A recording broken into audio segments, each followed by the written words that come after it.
Hello மக்களே, இன்றைக்கி நம்ம சேனலில் பார்க்க போகிறது மினி ஆப்பம் தான். இது எப்படி பண்ண போகிறோன்னு பார்க்கலாம் வாங்க. வீட்டில் இருக்கிற பொருள் வச்சு தான் பண்ணுறோம்.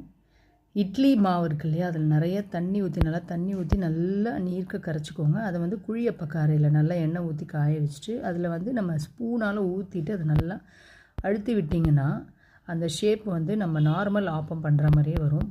எடுத்து காட்டுறேன் பாருங்கள். நல்லா வெந்துடுச்சு பார்த்தீங்களா, வந்துடுச்சு. இந்த மாதிரி மினி ஆப்பம் ஸ்கூல்லேருந்து வர குழந்தைங்களுக்கு இதை சட்டுன்னு செஞ்சு கொடுத்துடலாம். அவங்களுக்கும் ரொம்ப பிடிக்கும். நீங்களும் வீட்டில் ட்ரை பண்ணுங்கள். இதுக்கு என்னென்னு பார்த்தீங்கன்னா, தேங்காய் பால் தான். 1/2 கப்பு தேங்காவை நல்லா பால் எடுத்து வச்சுருக்கேன். பால் எடுத்து நல்லா வடிகட்டி வச்சுருக்கேன். அதோட நாட்டு சர்க்கரையும் 1 டீஸ்பூன் ஏலக்காய் பொடியும் போட்டு சர்வ் பண்ணி பாருங்கள். சும்மா சூப்பராக இருக்கும்.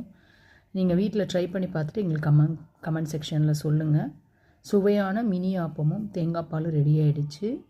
Thank you friends. Merry Christmas.